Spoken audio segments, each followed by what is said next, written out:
flesh I know you're all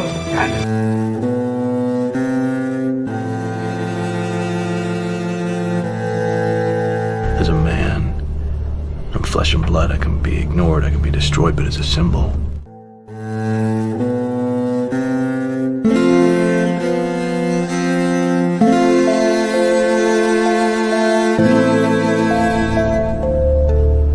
As a symbol, I can be incorruptible. He gave us a signal. Where are you?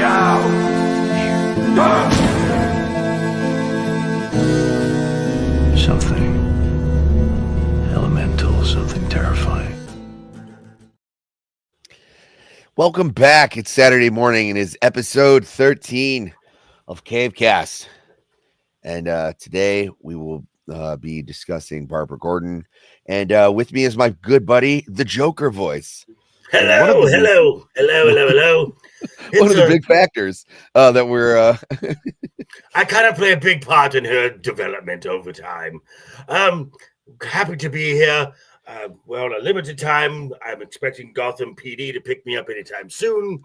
Because as we know, it's Saturday, and we all know what happens at Arkham on Saturday. It's taco night, not on Tuesday, on Saturday. Why is that? Because it's a madhouse. Exactly. All right. Well, like I said, our other co-host should be dropping in at any time. It is early over there. Can't blame them for oversleeping, but I could see why Joker voice would want to be here bright and early. Bright and squirrely. No reason. But let's jump into the chat. Usually we got more people jumping in when everybody's waking up. But first one in, we got Sergeant. Good to see you, Frank Yackley. Good to see you. Mrs. 3P. Good morning, Three Tards, and happy Batter Day. We'll be lurking, but wanted to drop by and wish you all, the Cavecast crew, a good morning. Joker voice. Hope that everyone has a bat-tastic weekend. All right. That all depends. If Condiment King is smart enough and gets captured and sent to Arkham, then we have the guacamole. Yes, that works. That tracks. You got someone watching on Kick? All right. My first Kick watcher. Thank you. Thank you. All right. But all right. Oh, look at that little thing of a jig. All right, let's put up our favorite bat banner. Hit the bat button, bat like, bat subscribe, bat share the show. Or there's no reason for me to bat do this. No. So let's just main thoughts on Barbra Gordon before we get into the actual thing. Some people like her more as Batgirl. Some people prefer her as Oracle. I'm happy with either. I'm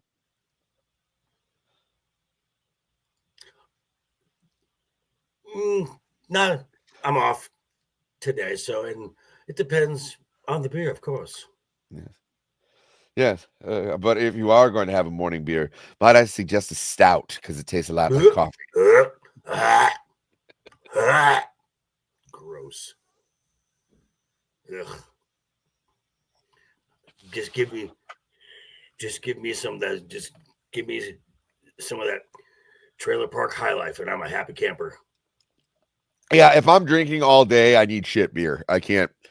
Yeah, I can't do craft beer. Yeah, you can't go high end on that. No. All right. So Batgirl. Do I like her more as Batgirl or as Oracle? Probably as Batgirl. I mean, I was first introduced to her. I was a young wee lad, and simulcasting was the Adam West TV show, and then I got first introduced to Batgirl with Yvonne Craig. Which, even though I was 6 years old, I'm like, ooh, yeah, hello. And then seeing her in animation, which a lot of folks think that it's Tara Strong, who was the first voice of Batgirl. That's actually not true. As I told Sammy behind the scenes, it is the Melissa Gilbert, who Laura Ingalls the Wilder is the first Batgirl. Yeah, which actually blew my mind. But let's get started. Yeah. Barbara Joanne Gordon, which is also weird. So Barbara Gordon. Oh well, look, we got another. Time streaming to 0. We got kick ads. These are ads. Yep. Don't worry. Hey, you know what? Even if the bots are watching, that's fine. I have very little following on Kick because the Kick is new. So if you guys have a Kick and you can subscribe, that would be helpful. But primarily, we're on X and YouTube. The Kick is just, shits and gigs. The one thing that I thought was weird is Barbara Gordon is the daughter of Police Commissioner James Gordon. And, the serial killer of James Gordon Jr. But her mother's name in some iterations is also Barbara. Right. Which I believe that was true in the Nolan films. Yeah. All right. I was seeing this. But either way, is a superheroine appearing in American comic books published by DC, commonly known in association with superhero Batman. The character was created by television producer. Yes, Batgirl was a TV thing. Like Harley Quinn. Okay, I like it. Yep. Yeah, but it was for the Adam West show. They wanted to add, and that was basically a way to counteract all the and to boost ratings too. Oh, well, all the things, but just to kind of counteract all the talk that Bruce and Dick were a little funny. Well, I mean, have you seen those two together? It's you seen them booty shorts? We've all seen them booty. This is my ward. I have them dressed this way for reasons. And what did they always had Alfred and who is the aunt? Oh God, who was she? Oh God, she was wonderful. I can't. I want to say Aunt B, but that's from Mayberry RFD. Right. What is the aunt's name? Hold on. Look at that. Batman 66. Aunt Harriet. Okay. And they're always like, "Oh, did you have fun on your fishing trip?" Yes. And Bruce and Dick kind of like look at each other like, wink, wink. Yeah, yes. We did. And it was like, okay, I could totally see why someone might think. Now, really, that was we were fighting crime face, but who knows? Right. Hey, Dempsey. Always good to have a Dempsey sighting. And hey, whenever you're up and running, man, we'll definitely be glad to have you back. So Will Dozier, Julie Schwartz, who's comic book legend, Gardner Fox, also comic book legend, and Carmine Infantino, probably responsible for so many things in comics that you love that you don't even know. He's the guy who put the Flash in the red suit. Plenty of things. Dozier, the producers of the 1960s Batman series, requested that Schwartz to call for a new female counterpart to the superhero Batman that could be introduced into publication in the third season of the show. Simultaneously. The character subsequently made her first comic book appearance as Batgirl in Detective Comics 359, the $1 million debut of Batgirl in January of 1967 by Fox and Infantino, allowing her to be introduced into the television series portrayed by actress Yvonne Craig. And just forever. Yeah, look at that Foxy lady. So beautiful. So hot.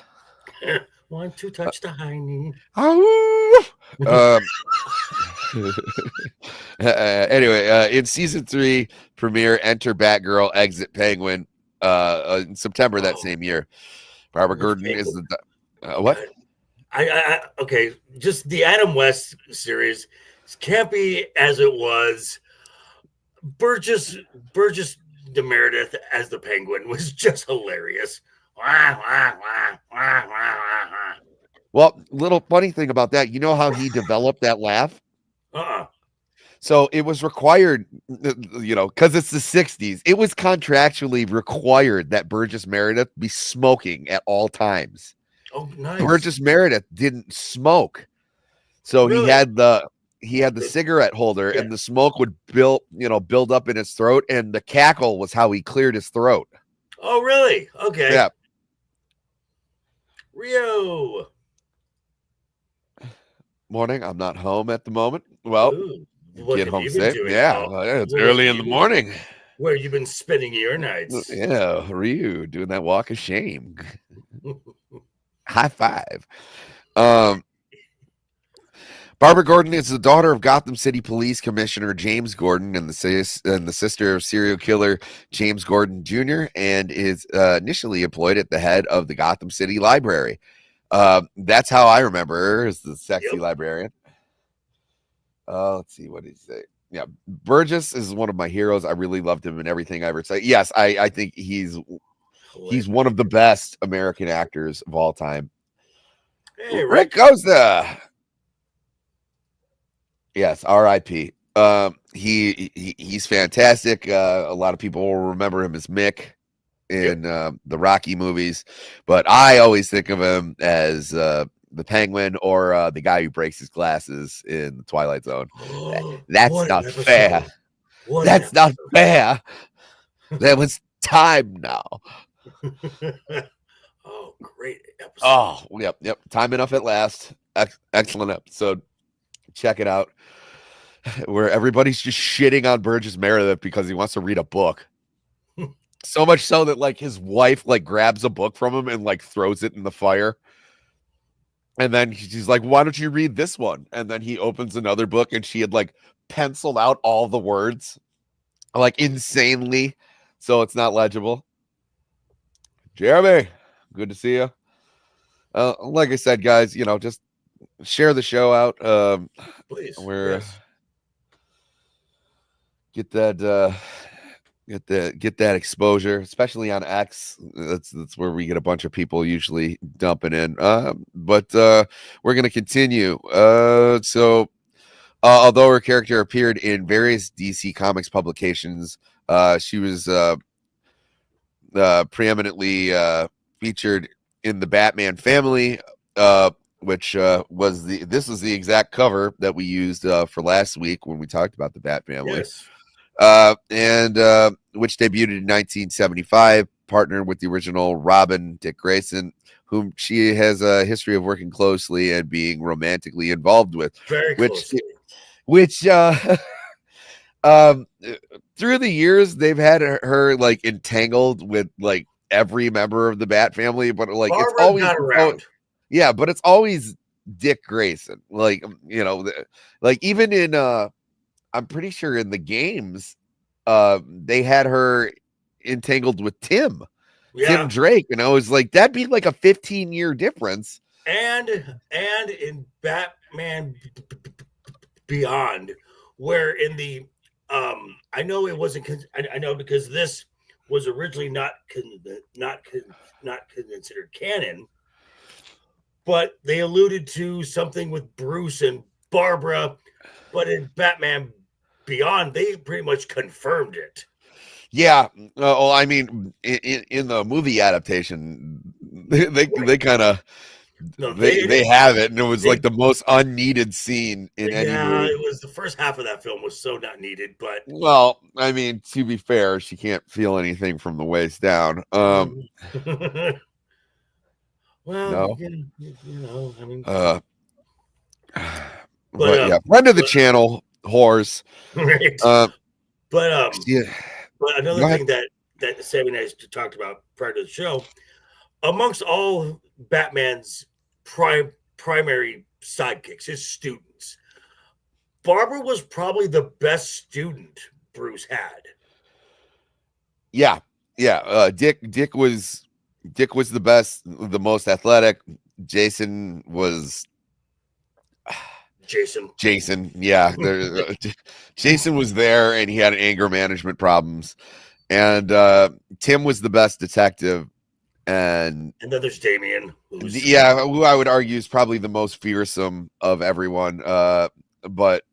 And then you had Barbara, who was probably the most resourceful and probably the best student. And that's why a lot of people argue that she was better suited as Oracle, because, instead of like going out into the field, her skills were better utilized sitting behind the computer. But, there's a lot of people said, well, you didn't have to paralyze her to do that. Well, you kind of did, because she's an active gal. I had something to do with that. Yeah. I will confess. So we'll get into that right here. 100%, because Damien will kill you, and you won't think twice about it. Whoosh, my friend. Rick, life is funny sometimes. I always found Barbara, but in true fashion, I've always found Barbara a little spineless. Ooh, but bump. Try the fish. She'll be here all week. Especially the Joker fish. Yeah, the laughing fish.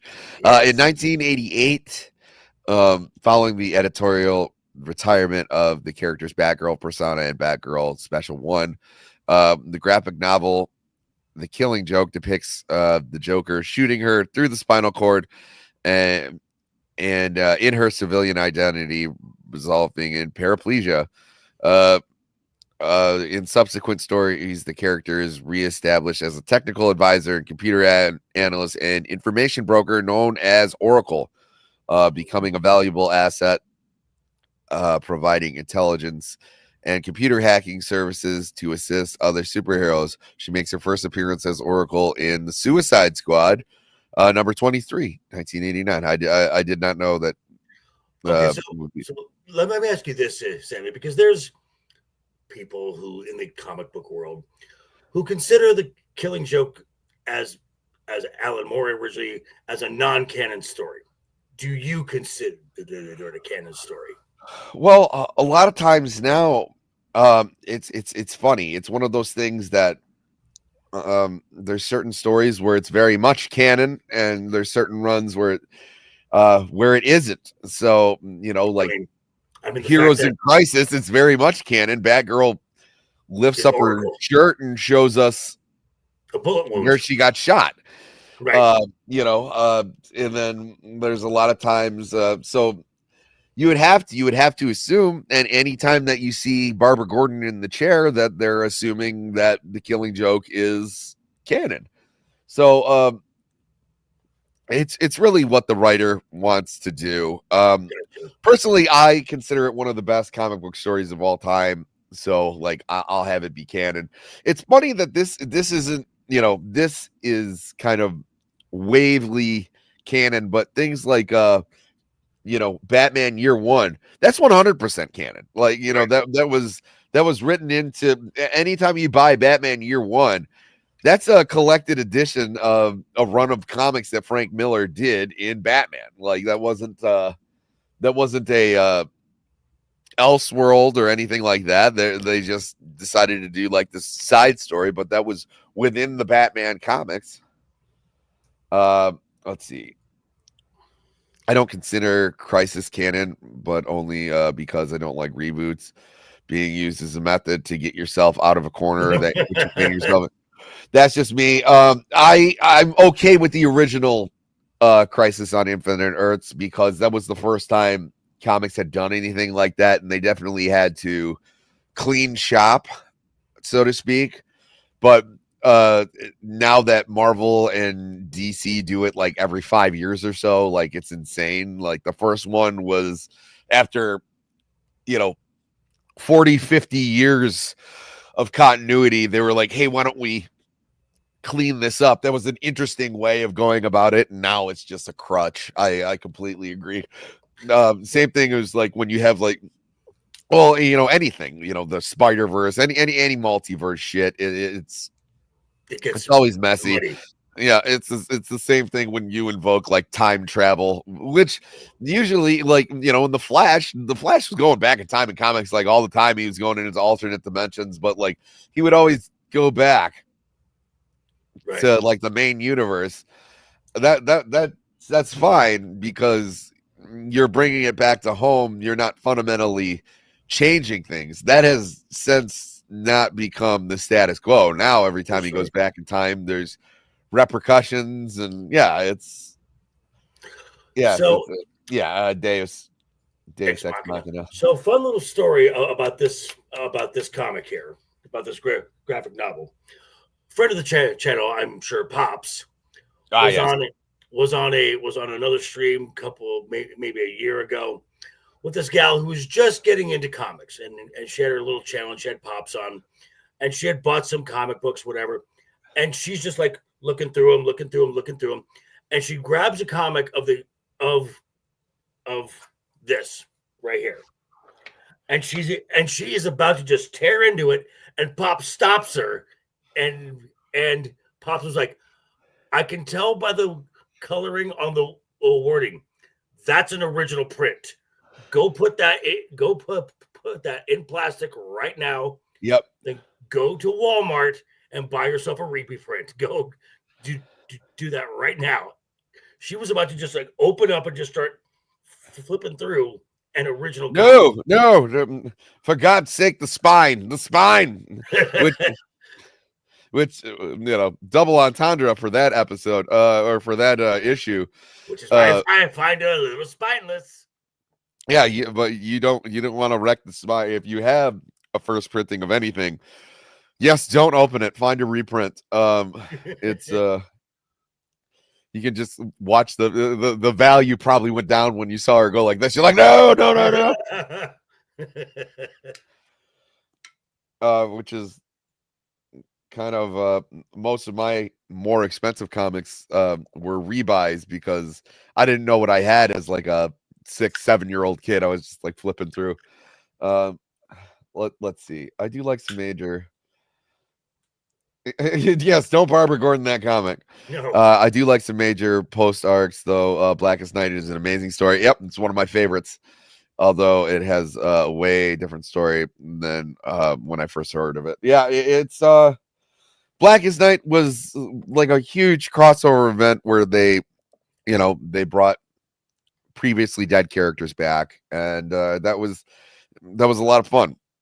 So let's continue on. Yes.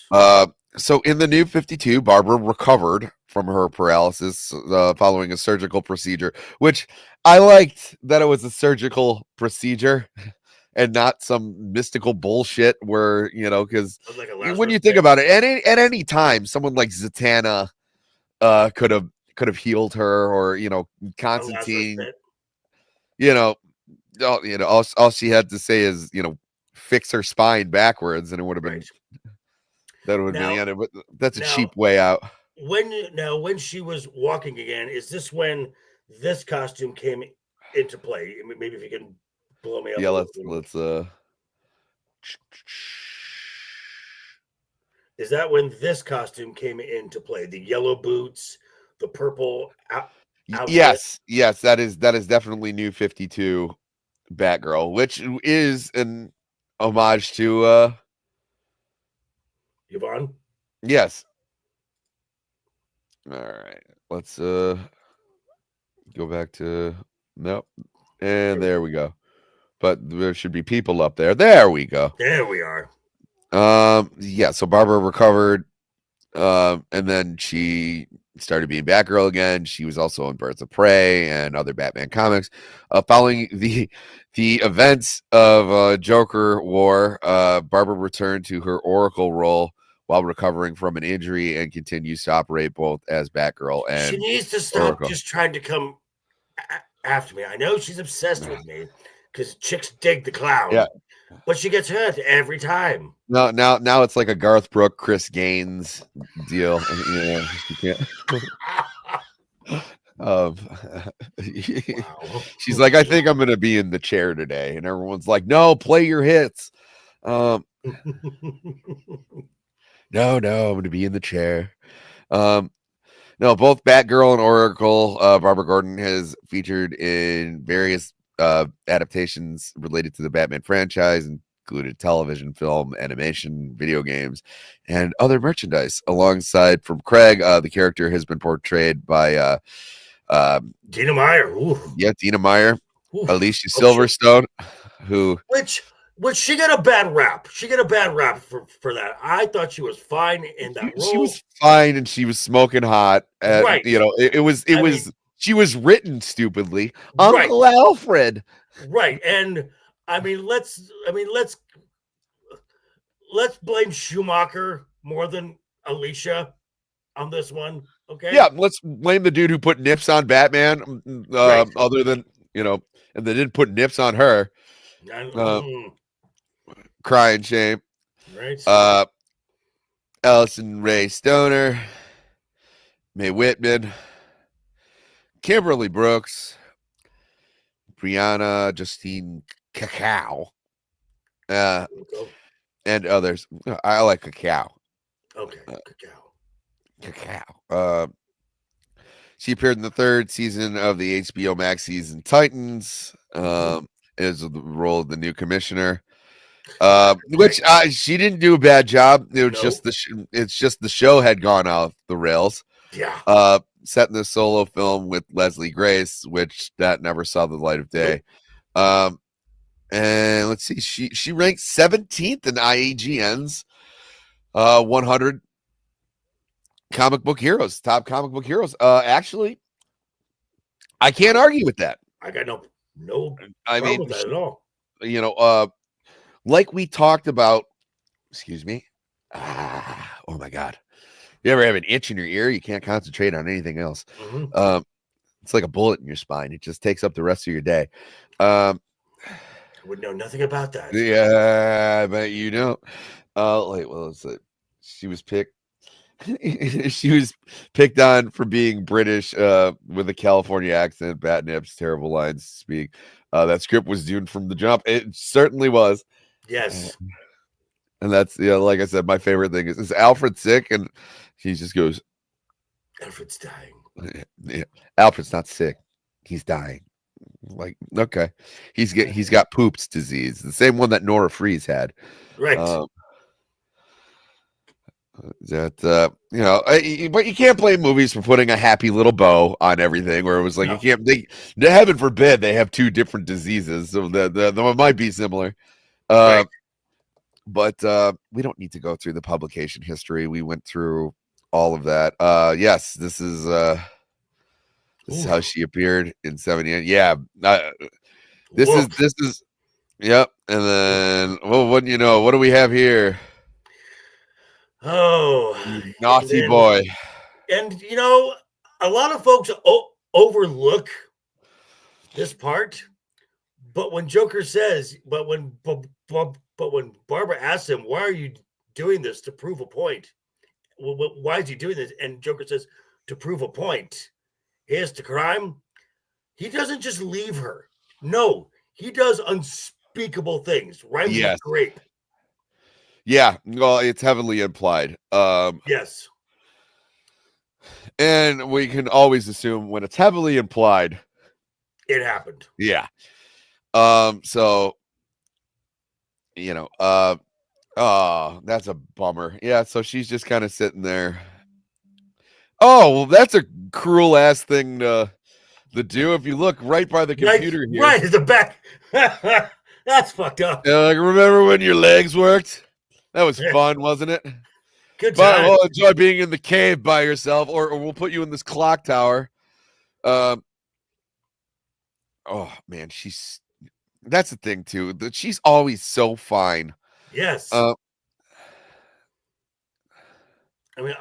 don't think there's ever been a depiction of her that's been modernized where she's like body positive. She's always been a smoke show. Yes. Let's see. Let's find the one that drove fat women with blue hair. And also Iron Oxide. Hey, hello, sir. Right on cue. Fat women with blue hair. Hey. Yep. He's like, did somebody summon El Gaucho? El Gaucho. I'm so upset. I've been working on an El Gaucho meme, and we'll be ready by next week. But nothing special. Let's see. Batgirl Heroes in Crisis. So this picture drove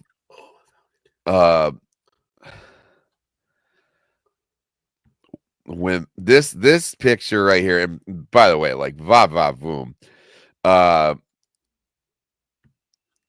drove fat ugly woman with blue hair up the wall.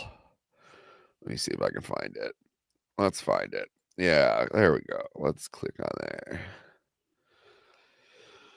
Oh, so many steps to blow this picture up. But and Sammy, move. I found it. Oh yeah, just then you can just throw it on. Yeah, let me do that. Throw it on up there. So this was something that was not allowed to be seen in America because of the implications of the Killing Joke. Was this lovely cover right here. Oh, that okay, yeah, there was that. But that is not what I'm talking about. This drove certain people of a certain political persuasion absolutely wild. And I just need to click the correct button. And it would be this. So all the characters and heroes in Crisis were talking about things, and Batgirl undoes her. Undoes her and shows the costume wound to show the scar. Yep. And they're like, well, why does it have to be so sexual? And it was like, she's just hot. Like I'm sorry. Is. Yeah, sorry that even then, why can't it's not going like, hey, bad boy, let me show you my scar. They were like, well, the best way to talk about like my trauma would be to show you I have this scar that started at my front, goes through my back. By the way, I was paralyzed for like 7 years. And based on the image that I showed previously, I was graped. Yeah. By a homicidal clown. Yeah, it was like, yeah, throw that sentence out to anyone. You're gonna have some trauma. That's like the definition of trauma. There's gonna be some scars left over, folks. That's a trumper at all. It was, Bruce Wayne's like, my parents were killed in an alleyway. It's like, oh yeah, yeah. Okay. And by the way, good on her for being stuck in the chair in that long and still being able to keep those abs. Right? I'm just saying. Oof. I was like, we can keep that up for the rest of look. Oh, so hot. Right. That first picture there, that first one is just a little head tilt. I'm like, oh. Uh-huh. Like, this is my favorite one. Just like, all right, this is what Yeah, see, even this is not in English. So I don't know what language that is. But no. But yeah, so a bunch of women were like, why do you have to show her like that? And it was like, dude, like you're missing the point. Like you should be the first ones who like talk you're always the ones who talk about like generational trauma and gender trauma. It was like this woman had actually undergone trauma, and then they're like, I have a huge problem with this, and it was like, that's because you're always unhappy. Okay. But yeah, so it's makes me wistful is a good word. We'll say wistful. We can, but moving on. Oh yeah, look at that thumbnail. My thumbnail game has just been so much better these days. Yep, just learning the game. Right. Share screen. We can go back to boring old text when we could be looking at cake. Yeah, I don't want to read after that. No, so we have we went through the Killing Joke. I just want to, because we've basically gone through the entire history. We can talk about like popular. Look at that shot though with the bike. Oh Wow. yeah. Not bad. That's still my least favorite costume, the motorcycle gear. That's the They started. I have is the They started drawing her though, like in face shape, like that one girl from True Blood. She plays what's her face on Daredevil. Mo, who I always thought would something. Right. Yeah, who I thought would make an excellent Batgirl when she first hit the scene. Which, and then you can always kind of see it when they were like, "Oh, I want to draw this character like that." This is also, I don't know who drew this, but this is excellent. That's beautiful. Yeah, almost looks like an Alex Ross. it does. Let's Joshua Middleton. So not familiar. So there's a name. Either. So there's a name for the there's a name for the purple costume. Isn't it called like the Burns City? I think, wasn't there like a specific name of this costume? Oh, I couldn't tell you. Not sure. I mean, there's plenty of different, especially with Batman. There's different costumes that have, names and significance. Gotcha. Yeah, Spider-Man's another good one. Where they have like the Iron Spider and the symbiote. Yeah, the bombastic bag man. That's a classic. Oh yeah. Let's see. Oh, I mean, just always so hot. Yes. See, that's more of a proper Batgirl. The racing gear, it's just kind of. Yeah, and I hate like iterations the where facial they design, but like when Cassandra Cain was Batgirl for a second, which the costume is sweet where she has the whole face covered up. Mm-hmm. I never like when they don't have the hair flowing out. Like it's always Shield. Hi, Shield. Friend of the channel, Shield Wall. Of Dragons. First guy I met in Vegas. There's All-Star Batgirl, Future's End, DC Bombshell, which was something that I remember. That was another thing. Those were great. I love that entire line of artwork. Yeah, but that's another thing that pissed everybody off. Like, which was weird because like every now and then Marvel and DC would like do what like Sports Illustrated did and have like a swimsuit issue of not just the female characters, but of the male characters as well, which I didn't look at those pages, but I'm aware that they were there. But it's like there's nothing wrong. Part of the art is we're accelerating like the human form. Like this is as beautiful as the human form can get. And then you have like these frumpy little goblins who are just like, why can't you have someone who's like we do? It's called the Penguin. There, you got all the representation you need. And Mole Man, we got Mole Man. Well, you know what we want to see? What if we put Mole Man in a bra? Huh? Right. Batman 89. Oh yeah, they in the miniseries. Okay, because I was like, no, I watched that movie well over 100 times. There's no Batgirl to speak of. But yes, in the Batman 89 run, I have not read the whole thing yet. Not bad. It's not bad. It's not bad. I enjoyed actually getting to see what's his name? Billy D. Williams. Thank you, Billy D. Williams. What his Two-Face would have actually looked like. That's my favorite part, and they really showcase him, and it just makes you go like, what could have been? Oh well, they have. And they have the Marlon Wayans version of Robin, who they call Drake, and he's actually pretty fucking cool. Yeah, the design's pretty cool. It's also that's pretty much the design I would have expected. They give him his own. He's a unique character, and they do it right. Yeah. So because I remember reading the scripts, back in the day, and they had him working at a garage, and he was an interesting character, and also for the time, Marlon Wayne wouldn't have been a terrible choice. Not at all.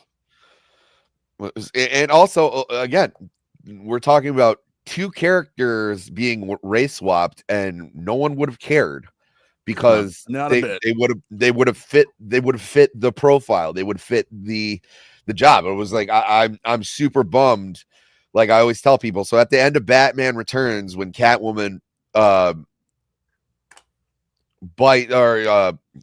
kisses Max Schreck with the live wire, that's how Harvey Dent was supposed to become Two-Face. Now they did it different in the comic, where again I think they just burned him. But initially that's what Tim Burton wanted, and I was like, that would have been cool, awesome. Super dark way to have this character fall from grace. But that wouldn't sell Happy Meals. So. Yeah, and as someone who at the time was a child and was like all about the Happy Meal toys, I still would have been like, fuck that, let the boys play. It was like now I'm not saying make the toy where it was like you can watch Harvey's face get burnt off with the live wire included.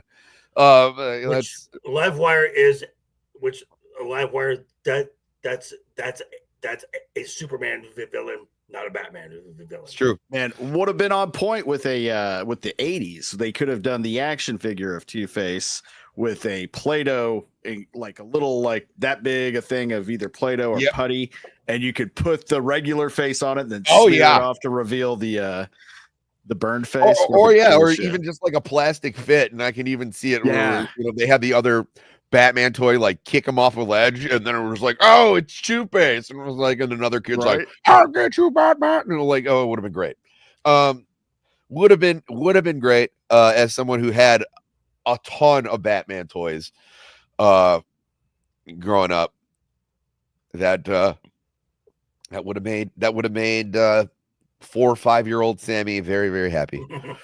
I remember not being allowed to see Batman Returns because my parents, there was so much controversy about it, and like I said, we've talked about this plenty of times. I was in that special age group where there's so many intellectual properties that got Saturday morning cartoons and toy lines where I'd be like, oh, can I get the Terminator toy? Yeah. Can I see the movie? Fuck no. Oh, RoboCop. It was like, oh, can I watch the cartoon? Sure. Can I get the toy? Yeah. Can I see the movie? No. You can't watch RoboCop. Bitches leave. What was another Toxic fucking Avenger? Can I watch the cartoon? It's a fucking troll film. No. Yeah. Can I get the toy? Sure. The toy looks fun. Can I see the movie? Absolutely not. Man, those toys were great. They were on scale with the Ninja Turtles. It was fucking great. Some of my absolute favorites in the show.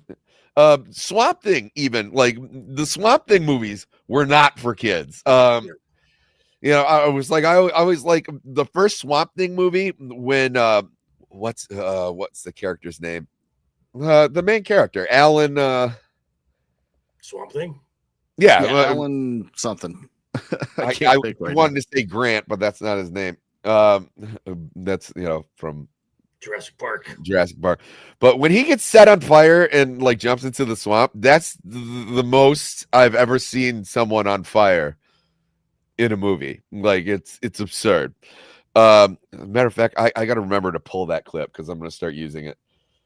Man, the USA series that went on for a little while was really good. I also remember the Saturday morning cartoon, and the thing I remember most is they just Shield. A theme song.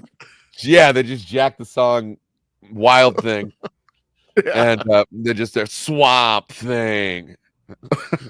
And you know what? As a kid, it worked.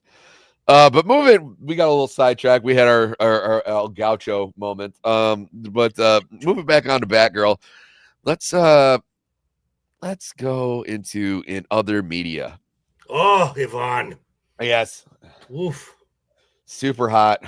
And she definitely had like those 60s boobs, man, where those things So Iron, we both talked about how as a young lad seeing Yvonne Craig as Batgirl, just even as a young lad, it was kind of like, ooh, hello there. I don't even know what mommies and daddies do, but I want to do that with her. So right. Same response. Absolutely. Yeah, no, Yvonne Craig. Jeez, man, have you pull up some of her old swimsuit modeling? Jesus Christ. You know what? Why not? For science. For research purposes. Yeah. Oh, you think this is bad? Killer folks? Games get the torpedoes. Yeah, exactly. Killer Games always gets. We got to get Killer Games on here one time. The guys are riot. Let's oof magoof. And we'll just wasn't she an Orion slave girl on Star Trek as well? Yes. Yeah, I believe so. Dempsey. I'm having a hard time functioning because all the blood's leaving my brain. Yeah, all I had to do was a Yvonne Craig search, like oof, goof. Stop it. Like, humana.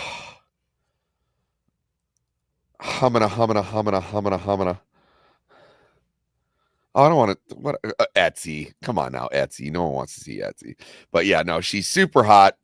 And you know what? It makes sense considering the Batman 60 show like literally got its start because there was some CBS execs like hanging out with Hugh Hefner at the Playboy Mansion, and they were watching the old Batman serials, and someone was like, "Yo, we should do."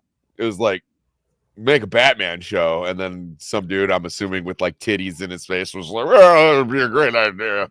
And a brandy in the one hand, a cigar in the other. Watch your torpedo tits, bitch. I'm trying to drink brandy and smoke cigars. I'm just kidding. She's a good gal. She's trying to pay her way through college. I don't think she's gonna do it, but you want to be in Pixies, don't you? Wash up, really wash up.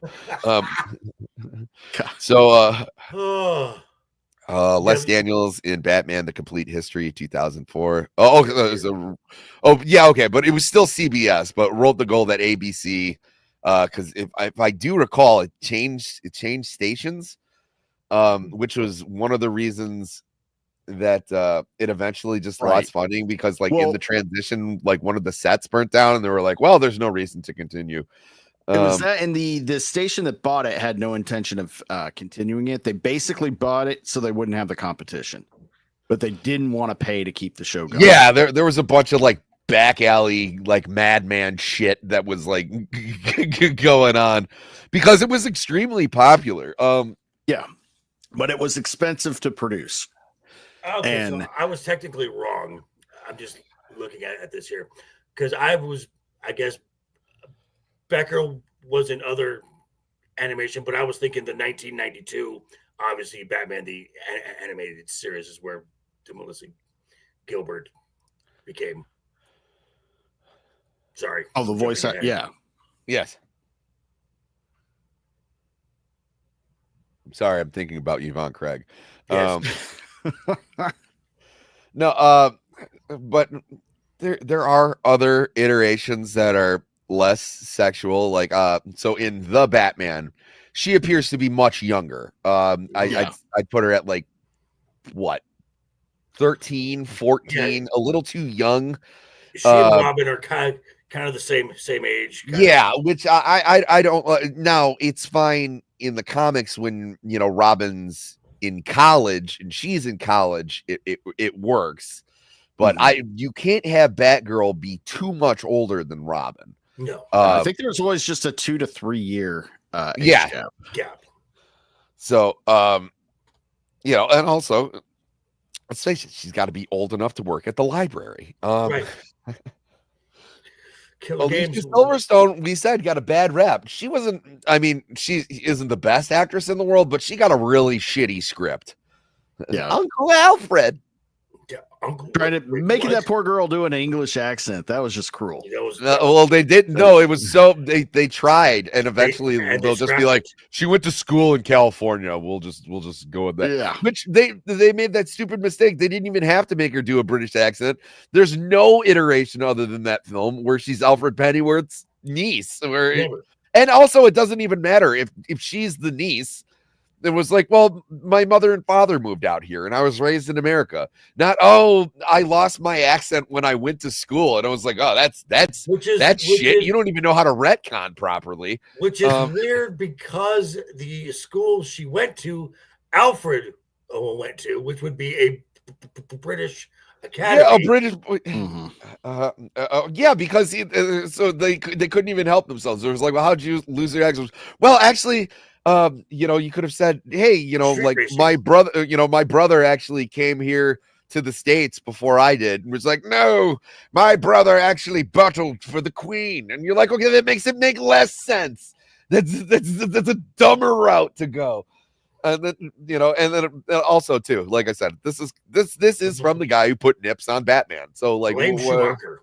Blame Schumacher. Yeah, no, it was like Cambridge. I think it might have been Oxford. I mean, I guess we can maybe we'll say it here. We don't have to Google it. Yeah, Dinah Mayer was Barbara Gordon in the television series Birds of Prey. Wow, they actually mentioned it on Wikipedia. Remember, it was not. It wasn't, but it wasn't showing up last week. Like I was kind of like low key going nuts, where I was like, this existed. Stop burying Birds of Prey. I think Dana Mayer looked the most comic accurate as far as facial structure, everything. Yeah, she looked like Barbara. Because there was that one episode where she's in the full back in the first episode. Ooh, and it looked good. And she studied Eskrima, which you know what? If you're laying around, you should, like you never know when someone's gonna break in the house and you have two sticks, just laying around. Yeah, you might be in a blue state. Who knows? I for one, I have one stick and it has a trigger, and those are not allowed in the Batcave. Yeah, unless what's his name? Jason is down there. Right. Yeah, except for the one. They have the one down there. And they, sometimes they have other guns that other people use. And then sometimes Jason Todd's just down there like and Catherine as well. Yeah, oh yeah. So guns are that's just another one of those rules. Like guns are just very much allowed in the Batcave. Melissa Gilbert is from the animated series. Mae Whitman in Batman the Brave and the Bold. Allison Stoner in Young Justice. What is she apparently wearing a tinfoil bustier here? Right. Which, you know what? Fine, cool. Why not? The Batman was Mae Whitman was the Batman. And does it mention Tara Strong in there or no? I saw her name up above. Next to the new Batman. Adventures. The new Batman Adventures. Yes. But Tara Strong, still looking good. Dude, she is an absolute sweetheart. A lefty loon, but she's a sweetheart. I've never heard a bad thing about. Yeah, she got cannibalized by her own not that long ago. I also remember when like Chris Chan was harassing her because she was like one of the voices on My Little Pony, and anybody affiliated with My Little Pony, Chris Chan's like, we said talk, and they're like, oh no, we don't want to talk to you. And then Chris Chan does a Chris Chan. He's like, why don't people like me? And it was because it's like you're a fucking weirdo. That's why. And also you did unspeakable things to your mother. It was like they have like those what ifs. Wait, what? Killer Games. Yes. Oh my, El Gacho's pants tightening for terrors. Yes, because she has the passion. The fire. The fire. The fuego. The fire. Mi corazón. The heart. Okay, I like it. Yes. Are you looking for a man in a tuxedo jacket and dick tight jeans? El gaucho.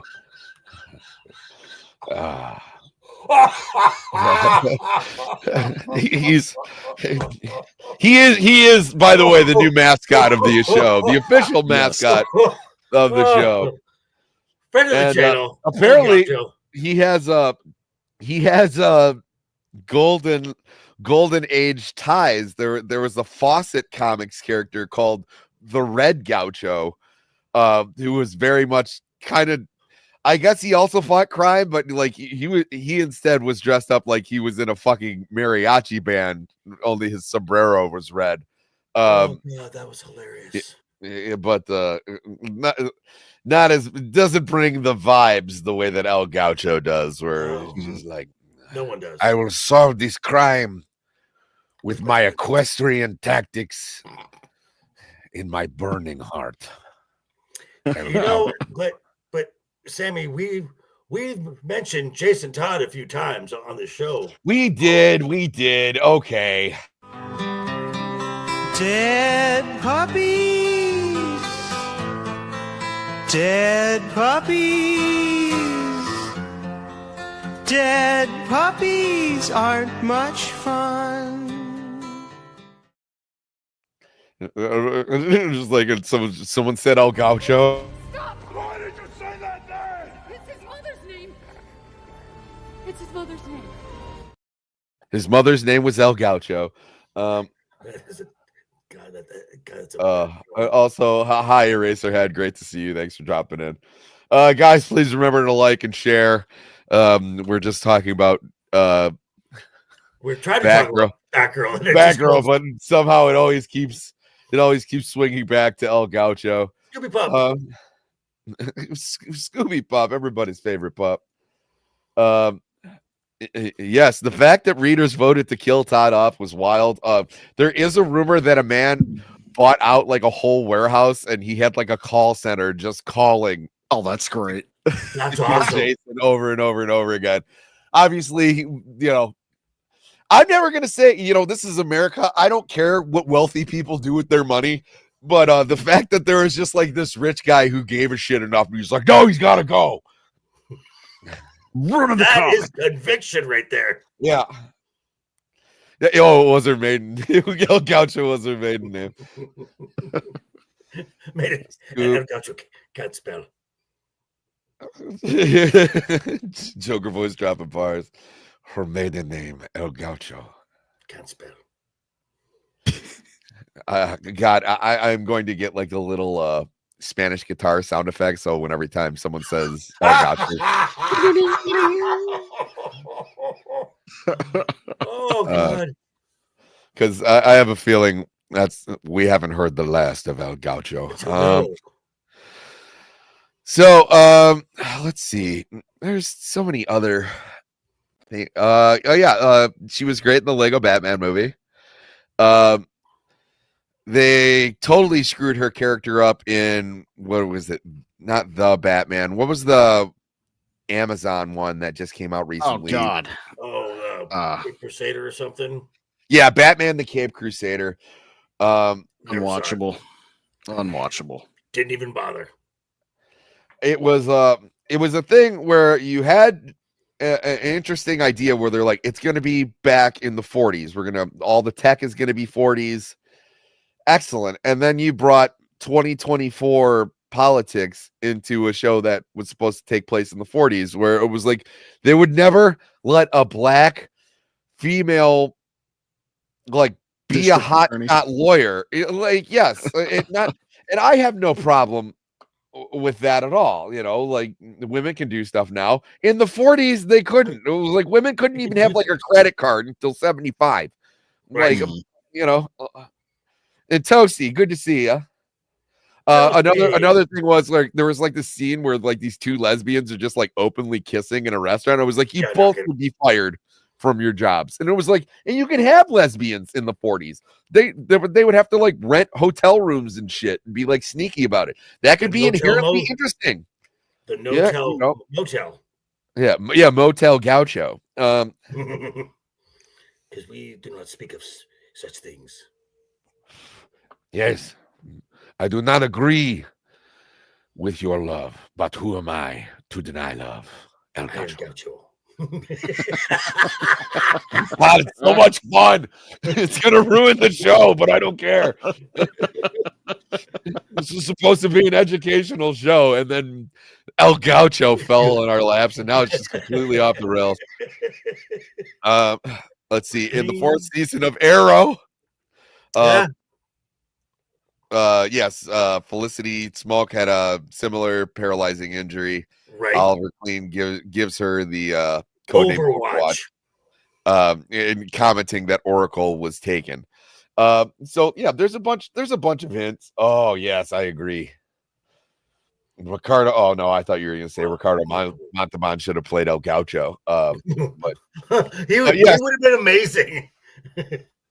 Yes. Welcome to El Gaucho. It is the love that dare not say its name. Which everything is just everything. Every time we try a voice, it just devolves into Antonio Banderas in Desperado. Yeah, right. He wears tight jeans. He has the veiniest dick in South America. He is El Gaucho. I don't always fight crime, but when I do, I wear tight jeans. You have American Eagle. You have Sydney. You have Sydney Sweeney. Levi Strauss has El Gaucho. Yes. Sydney, friend of the channel, Sydney Sweeney. There's so many people saying Sydney Sweeney for Black Cat, and that works. I was like, anything. I would like to see her as Power Girl as well. Yeah, that would work. Now, I'm going to say something, getting back to Batgirl, that's a little controversial. Had this actress never had a very massive downfall that she seems to be recovering from now, but now's a little too old for the role, I would have said back in her prime, Lindsay Lohan. She would have been great. She would have been fine. Yep. Also, they got that new movie, Freakier Friday. Yeah. I still think it would have been better to have a high school girl like wake up and switch bodies with like 70-year-old Jamie Lee Curtis, because like that type of she would wake up and be like, everything hurts. Right. What happened? And then the girl's like, wow, I feel fucking great. Like this is, look at me go. No activity for me. I'm regular. Back. Well, do we? Or Jamie Lee is like, oh, why does my head hurt? Oh, that was those were the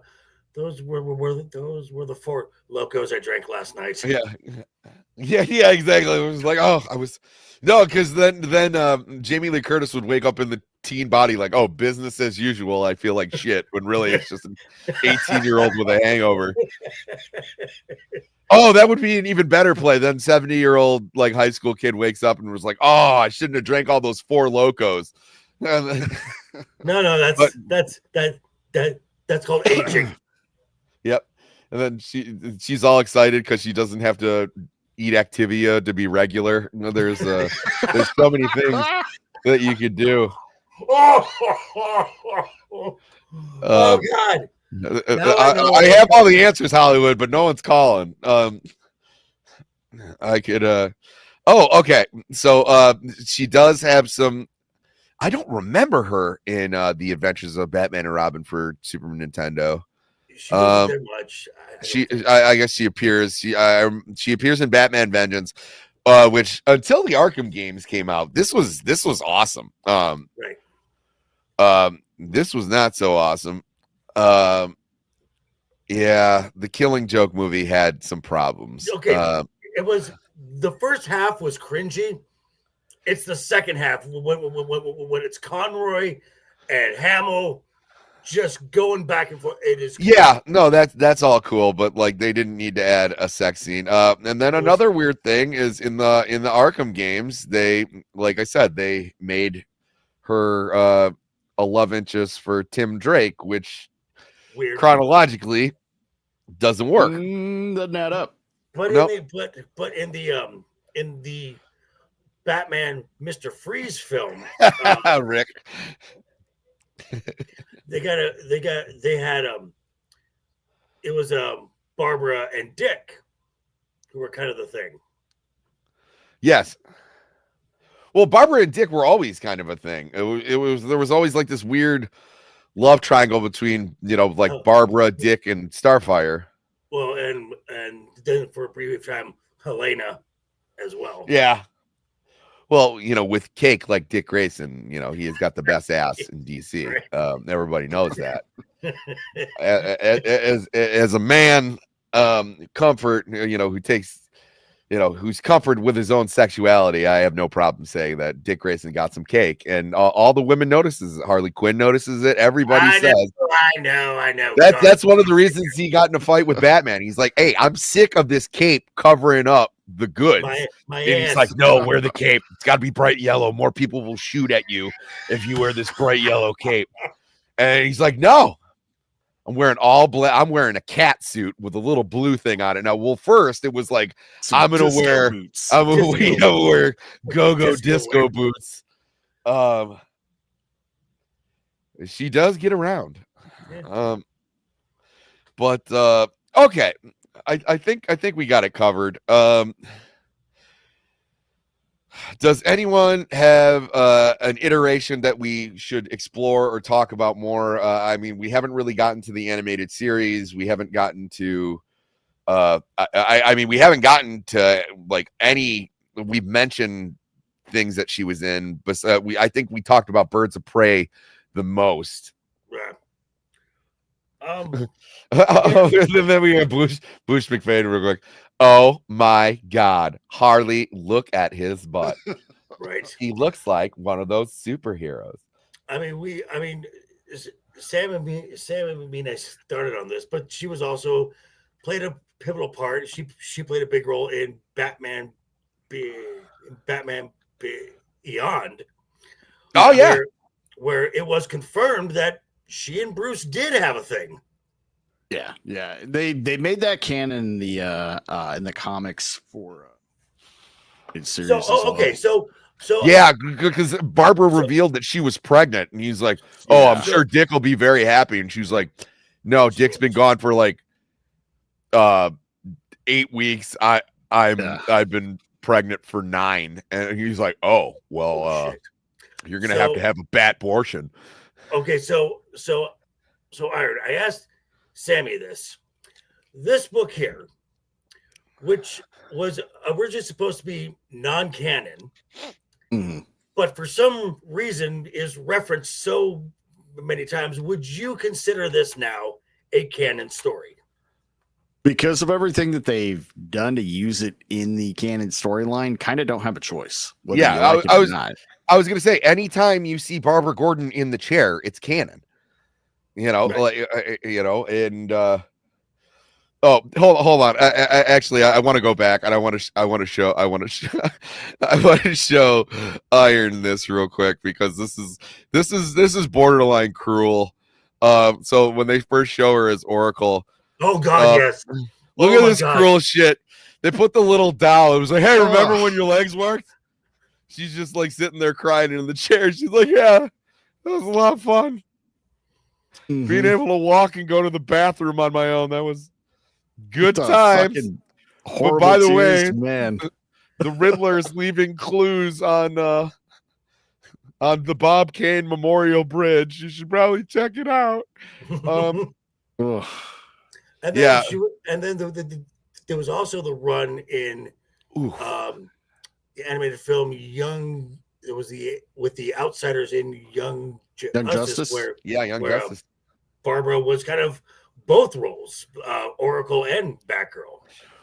Well, that's why I like how they brought her back in what is it?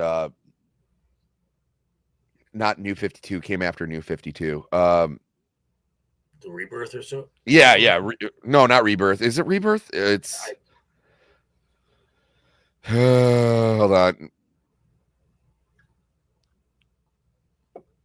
Yeah, oh, it is Rebirth. Okay, yeah, Rebirth. It sounded too but yeah, that is what they called it, where she's doing both, where it was like, hey, she has the ability to go out and do street level shit, but like she knows from all her time being Oracle how valuable she is in the chair. And I like that she actually has the option to be the gal in the chair, not that she's paralyzed and she's got to be in some clock tower. I mean, because that was a big thing in No Man's Land, where she was cooped up in that clock tower and no one knew she was there. And then when they figured out where Oracle was stationed, they had to strategically figure out a way to safely get this girl in a wheelchair at the top of this big ass clock tower, out of there. Which is kind of a cruel place to be. Well, I mean, it happened. It happened during the cataclysm, you know what I mean? She didn't realize that there was going to be this massive earthquake, but she was still able to function and operate as Oracle off of this clock tower. But it was like, once the bad guys realized that she was stationed there, I mean, she was like a sitting duck, and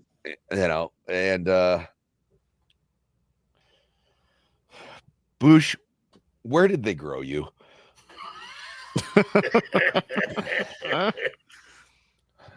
Yeah, I love her in the animated series. I do like her in the Batman. I just thought that they made her a little young. Even her redesign in the new Batman Adventures, they kind of like de-age her a little bit. To have her look a little bit closer to Tim Drake's Robin, when really she should be older like Nightwing. Because let's see if I can Batgirl animated series designs.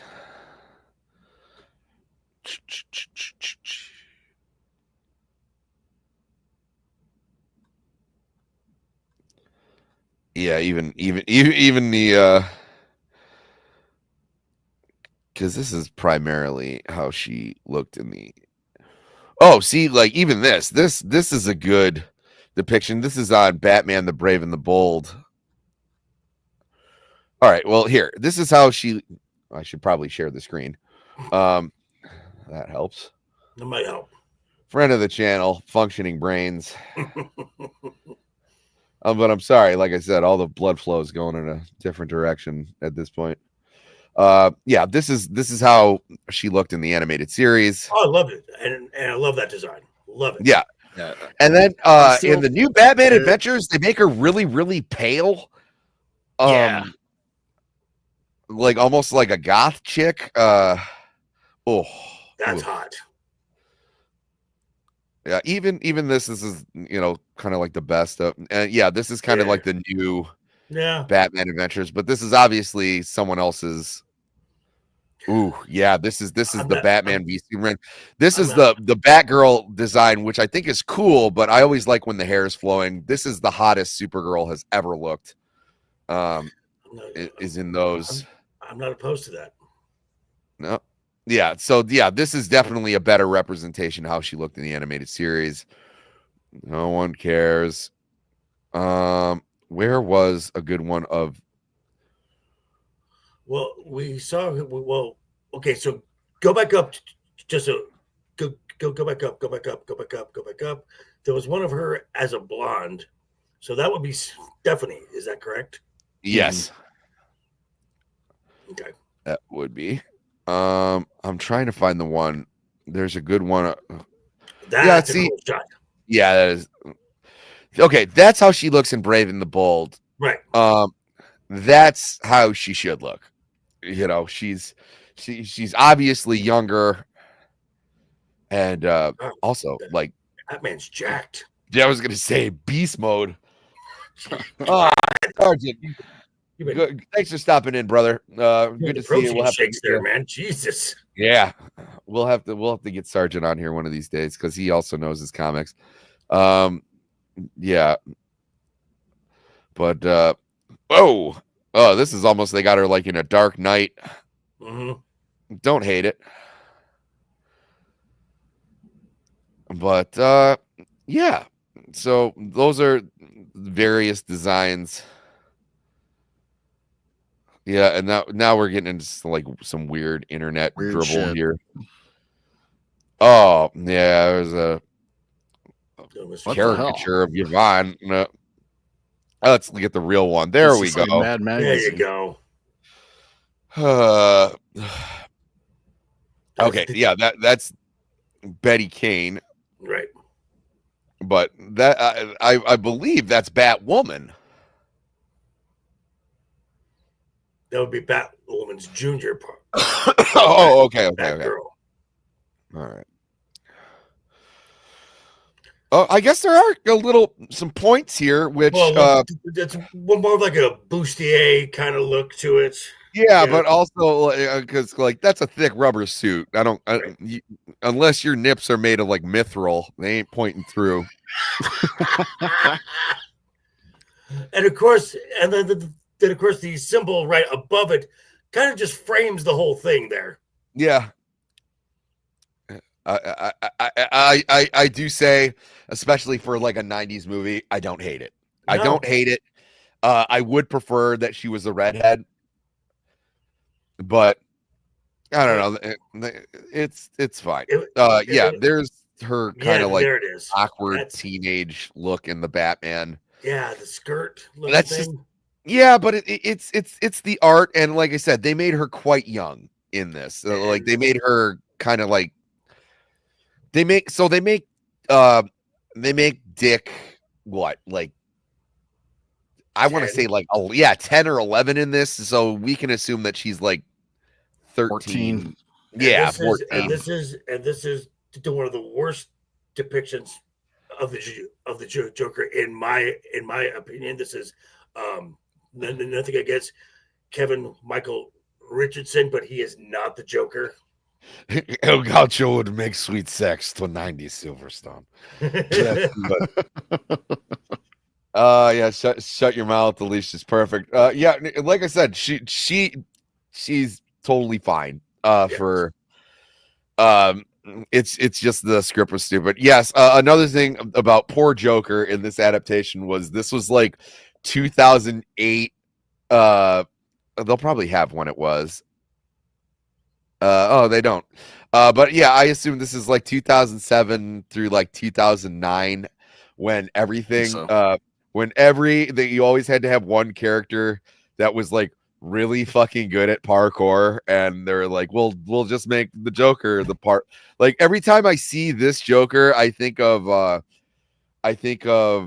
Casino Royale, like the initial chase scene where the guy's just doing like it's a really well shot parkour scene, but like, or they also have I think it's in one of the Punisher movies where they have like a really good like French parkour gang where it was like there's a design where a character's even got like a gold tooth where and he's got dreads and he's French. I can't remember what movie he is it's in, but like he's the crazy parkour guy and they all do meth, and it was just like it feels like a live or a cartoon adaptation of that, and it's just like it's not the Joker that you would want to see. But I do like the Mr. Freeze design. I didn't hate the Clayface design. Even the Batman looks good, but everything else. The one thing that I really hated was the Poison Ivy design, where they made her like look prepubescent, and you're like, no, that's from years and years of conditioning. Poison Ivy is kind of like a very sexualized character. Please don't make that character a child. It makes me fucking feel weird. You know, it's like when you watch movies where you see like what's a good who's the girl from Labyrinth? Or Labyrinth. Jennifer Connelly. Jennifer, yeah. When you see Jennifer Connelly, or like when I watch Casper with Christina Ricci, and you're like, this girl's gonna grow up to be a smoke show, and it was like, but it was like they're like a child in that, and it was like, well, I'm not talking about the child variation. I'm talking about when they grow up. It's just a very weird feeling. I don't like it. But at the time when I was watching those movies, it was age appropriate for me to go, hey, they were hot. It was like one of the things that I loved about Casper as a child, where I was like, dude, her only friend is a fucking ghost. Like, I'm in. Like, all I have to do is like show up and be nice to this bitch at a party, and like I could have me a girl like Christina Ricci. Injustice. I like very few of the Injustice designs. Way too much armor on all of them. Yeah, and especially when you got to Injustice 2, the face shapes were all weird. I get that it was like one of the first. Yeah, it was one of the first games where you started to get like these hyper realistic faces, but like none of them looked like they fit the character. Maybe Bruce. I hated Superman. He just looked like some guy who manages the Staples. Like, yeah, I still liked the game. I like the gameplay, but yeah, there's some really off design choices. Oh, no, here we go. The Joker looks more like the hyena. Yeah, he does. Yeah, I think that was intentional with that one. Making Ivy a child made Hollywood feel great. I'm sure it did. They pulled the same shit in Gotham with Poison Ivy. Yeah, but it made the hell out of me. Yeah, and that's another thing. We talked about this various times on Gotham. Like, how many fucking run-ins did child Bruce Wayne have to have? All of them. Yeah, it was so stupid. And especially like the age difference in something where even though Oswald Cobblepot, like, he's not the most formidable enemy of Batman, he does still, when all the henchmen are beat up, grabs the blade out of his umbrella and goes toe to toe with Batman. He's got to be, he can't be like 65 years old and fighting an adult Batman. Like, you can't have him be 20 years older than Batman. Also, he's a reflection of Bruce Wayne, of like the Cobblepots were a prominent family in Gotham. Like, it doesn't work to make him that much older. Yeah, guys, remember to like, subscribe, share the video. Let your grandma know about El Gaucho. We can keep going. Yes. Look at those perky things. Like I said, 60s boobs are just like, they're just rock hard. Put an eye out. Yeah. Yeah. What did Robin Williams say? Babies are lucky that they don't have teeth because these would knock them out, right? And they're like, you'll shoot your eye out, kid. Yeah, pretty much. And you know what? I'm happy with it. I'd be like hugging myself like Ray Charles.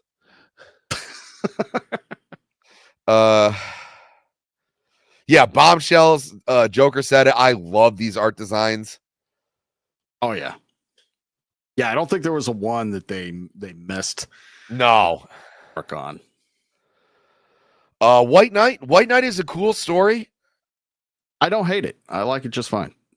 I feel like that zipper goes down real low though. Cassandra Cain. The jacket on Nightwing is pretty cool. That's a different thing. And as you can notice, it doesn't cover up the cake. It works. Cassandra Cain's Batgirl. I didn't hate it when it first dropped. Don't we all? Friend of the channel, Bubes. I didn't hate it because it's not Barbra. And so it's a different take on the character. I don't even mind having that stitched up. I prefer the hair window. I like when the hair comes out, but I mean, Cassandra's got a rockin' bod too, so it's now from this she becomes orphan, right? She spoiler. No, yeah, orphan? Orphan. Isn't orphan orphan is daughter. That's yeah, you're right.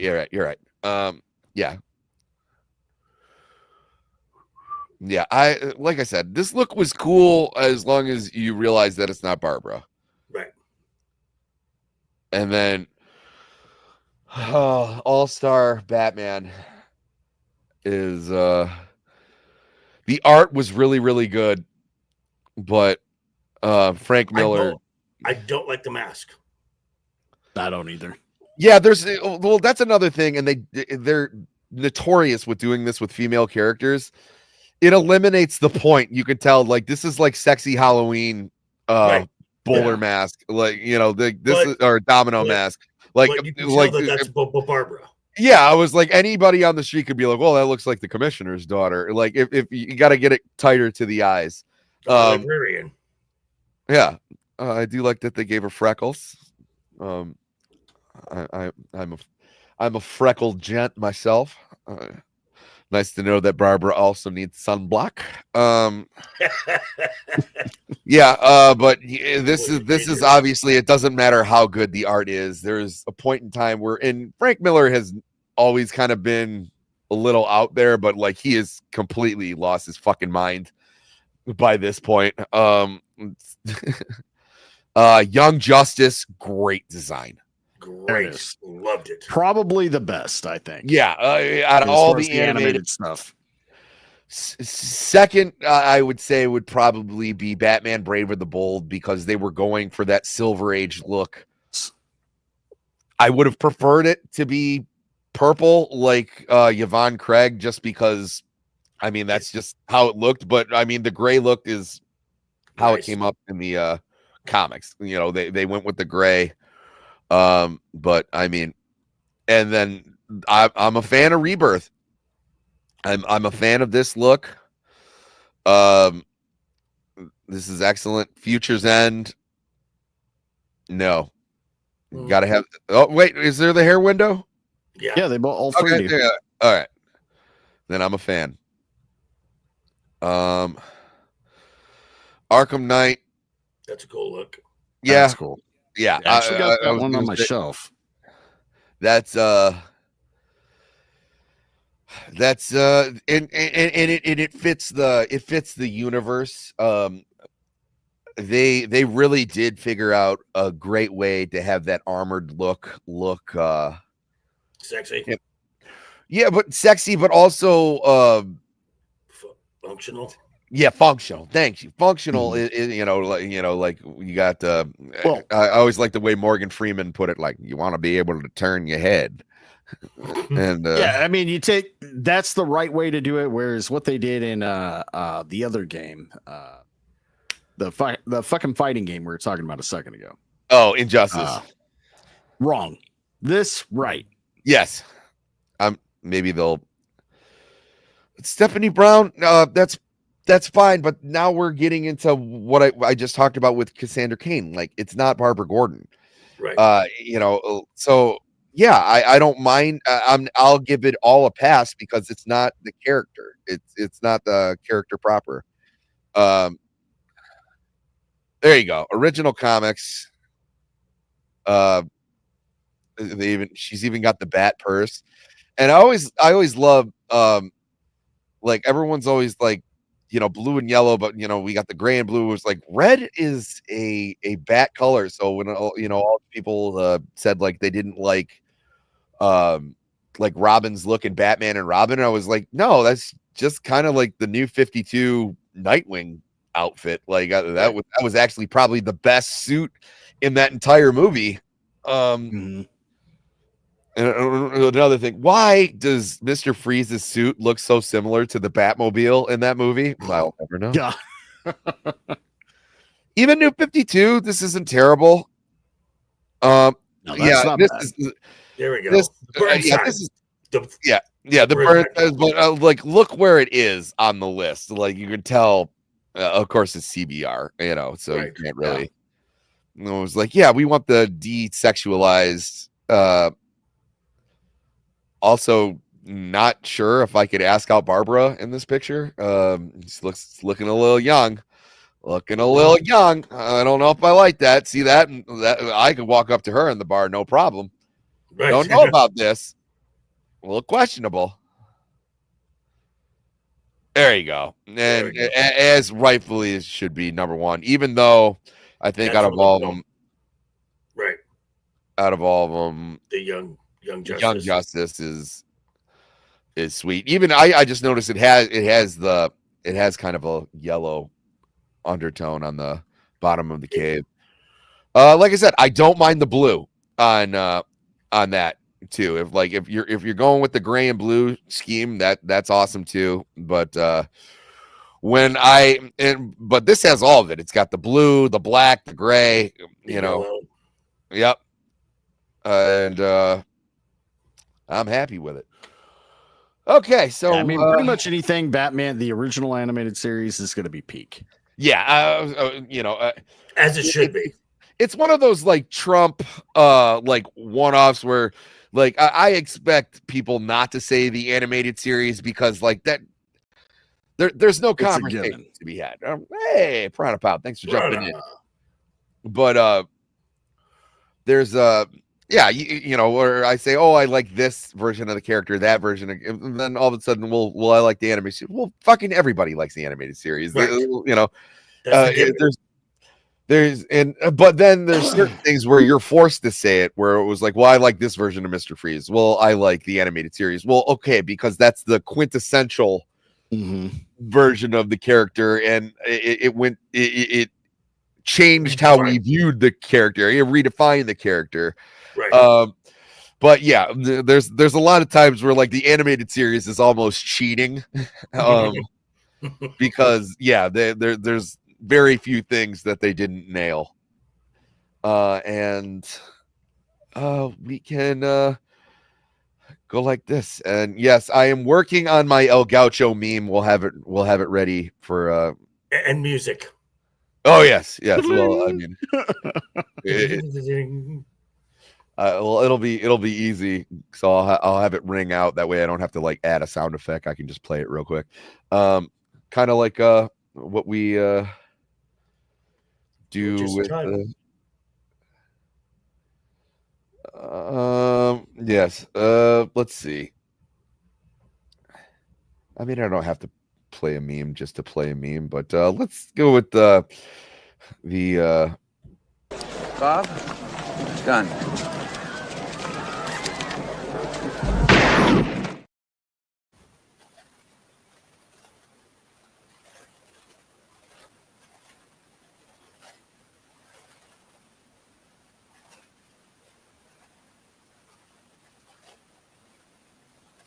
And any day now.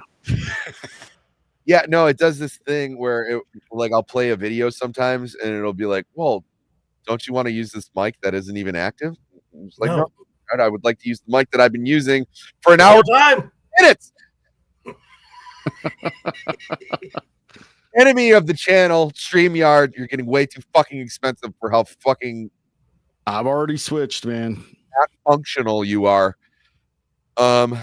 But Joker, where are you going to be for the rest of the week? Or no, I guess next week, you mean? Yeah. Well, I've got my regular content coming out. The world of professional wrestling. There is no off season. Therefore, I'm always talking about something. Heading into the second 2-night premium live event, the second biggest event of the WWE, that being SummerSlam. Myself, friend of the channels, Matt the Unbearable 753 and Left Eye Ego, and friend of Iron Oxide's channel as well, Bradley Burton at the Duke Devil 95. We all sit and like a bunch of morons talk about. Man, see, I wasn't gonna let you jack my friends of the channel, but those are all friends of the channel. Exactly. So you get a pass. You get a pass. But yeah, and then I'll probably pop in here from time to time. Again, it's Saturday. It all depends on when Gotham PD picks me up and takes me to Arkham, which I don't mind on Saturday because it's taco night. It's true. And then yes, and guys, he has a store, and let me tell you, I have his Wednesday nights overbooked t-shirt, and it is one of the most comfortable t-shirts that I owned. I'm actually probably gonna wear it tomorrow I have some things to do, but I want to look good doing it. Although it's hard. I mean, this Doctor Strange one is pretty sweet though too. And feel good. Yes, I will look good, feel good because I'm supporting a friend of the channel. Iron, where are you gonna be? Immediately after this, I'm going to be over on Touchgrass, Theo Snodgrass. Going to be having the epic porn debate on the damages of porn in society. That's going to be interesting. A lot of people on both sides of the coming over to. Hopefully, we all keep it civil. That's going to be a fun conversation here in about an hour. Then I'll be back with the Rogues Gallery next Friday at 5:35 p.m. PST. You can occasionally catch me over on Devil's Channel for Make Me a Sandwich on Wednesdays, and then back over here on Saturdays when my alarm goes off on time. I don't just happen to wake up like I thought it was like 7 o'clock when I woke up. I'm like, all right, I'm going to get some coffee, and oh fuck, I'm late. Oh yeah, no, I woke up like a half hour before the stream. I don't blame. And like I said, you guys got 3 hours on me, so I was to make it in time. I usually try to be up by like 7:45, and if I don't, then if I sleep through my alarm, I'm fucked. I'm up at 6. That's Mrs. Three-Peat is always like, you should give your guests like time to chime in. I was like, they need time to wake up. Well, see, I wake up at 6 because the grocery store is open at 6 and there's no one in there. Because I don't like people. Smart. Yeah, I'm like that too. It was like as soon as we discovered, like, hey, if you give us like $15 extra, you don't have to deal with people. Also, it keeps my like fat ass in check where I'm like walking down like the like frozen dessert aisle and it was like, whoa, they have Pop-Tart ice cream sandwiches. And then I gotta like come home and like justify it to Mrs. Three-Peat who was like, well, we're not gonna have them every day. We're gonna have them this afternoon. But we're definitely gonna open them now and try it. But then they'll just sit in the fridge until I eventually fucking eat all of them, and then we have to go buy more because they're on the list now, right? Because I'm a healthy person, friend of the channel, health nut. That was the one thing I saw one time that didn't make it home from the store. A package of these soft Chips Ahoy with Reese's peanut butter. Oh yeah, in them. Didn't make it home. Oh, whenever they do like one of those like crossovers, it was like, God, there's that kid in me who's like, no, it's fine. You have a metabolism, and then like there's this other part of me going like, you don't. It's gone. It's never coming back. Yeah. No, it's the closest thing that I can feel like when in any story where Wolverine's like healing factor has burnt out, or it was just like I can't do that anymore. I can't take the damage. It's like before I used to put like ice cream sandwiches on pizza because like why not? I could. Now it's one or the other. I can either have it salad and then have the ice cream sandwich, or pizza, because you got to leave in the beer factor. What's the it's all empty calories, guys. Thank you for coming to Nutrition Talk with Three-Peat. So yeah, tomorrow you can find me. I have it's the B-sides crossover. So we have Adam Gray, Jeth Robot, and Babs. She's coming over. I love Babs too. Those two are friend great. Of the channel, so it'll be a B-sides crossover. I'm not sure what the news stories will be, but I'm sure they'll be insane. Then Monday, I will be on. I'll be on Isaac's channel talking politics, and then Tuesday I have Tinfoil Haters with Leon. Well, that's Thursday. Right. And then Tuesday I'll be on Tinfoil Haters with Leon. And then I'll be talking Fantastic Four on my buddy Josh's channel. But after that, Tuesday nights it's looking like me and Vaughn Coleman are just gonna start tearing movies to shreds, which is something that I always enjoy.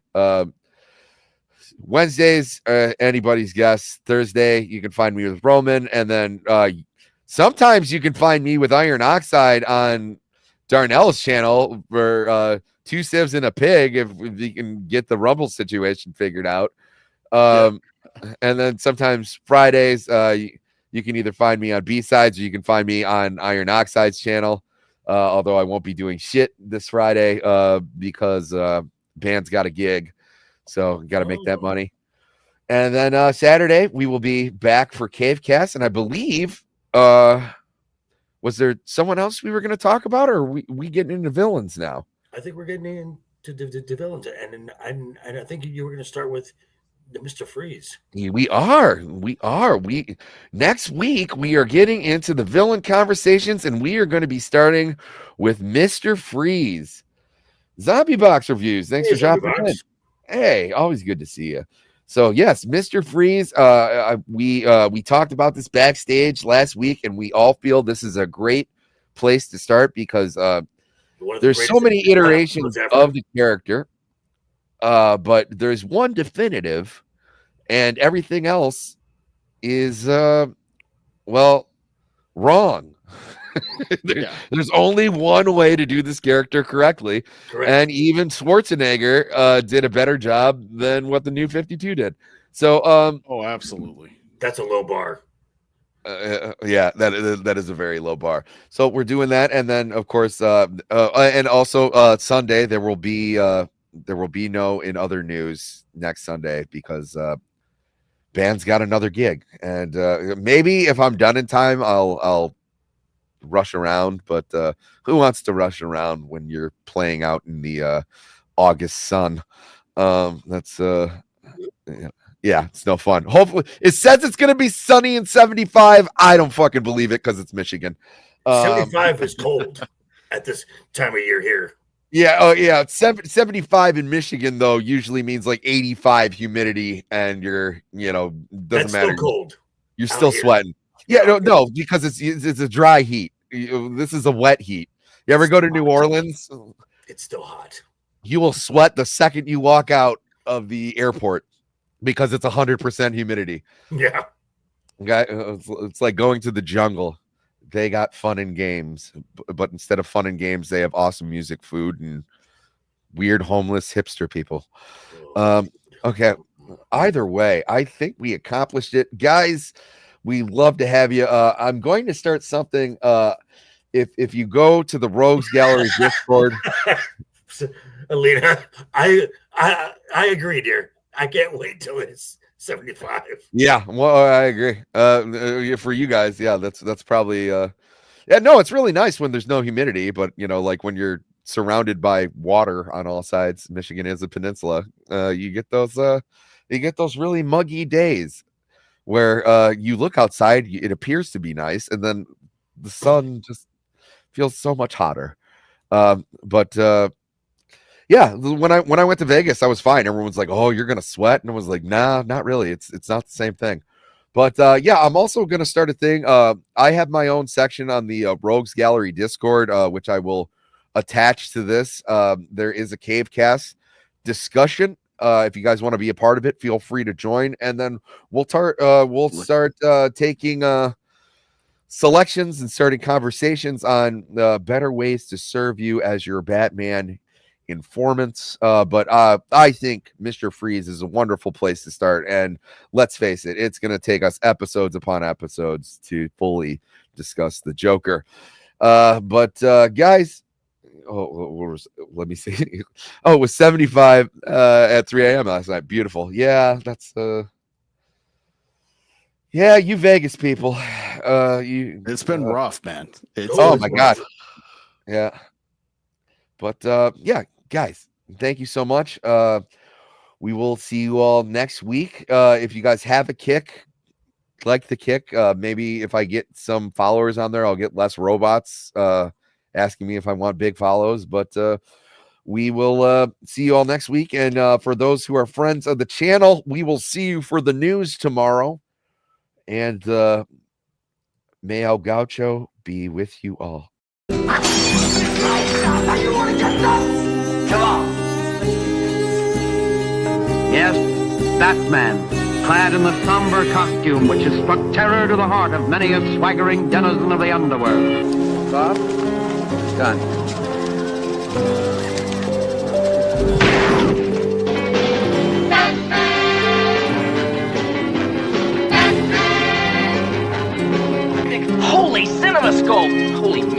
Batman. Holy movie moguls. Holy cliffhangers, Batman. Holy suborbit, Batman. It's raining down there. Holy history. Holy catastrophes, Batman. Holy bullseye, Batman. Holy stereo, listen to this. Holy armadillos. Holy Krypton. Holy trampoline. Holy fork in the road. Holy Titanic, Batman. Holy Houdini. Holy funny bone, the Joker. Holy chutzpah. Holy precision.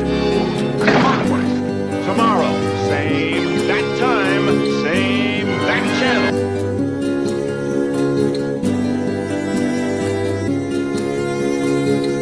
The monster who took you from me will soon learn that revenge is a dish best served cold.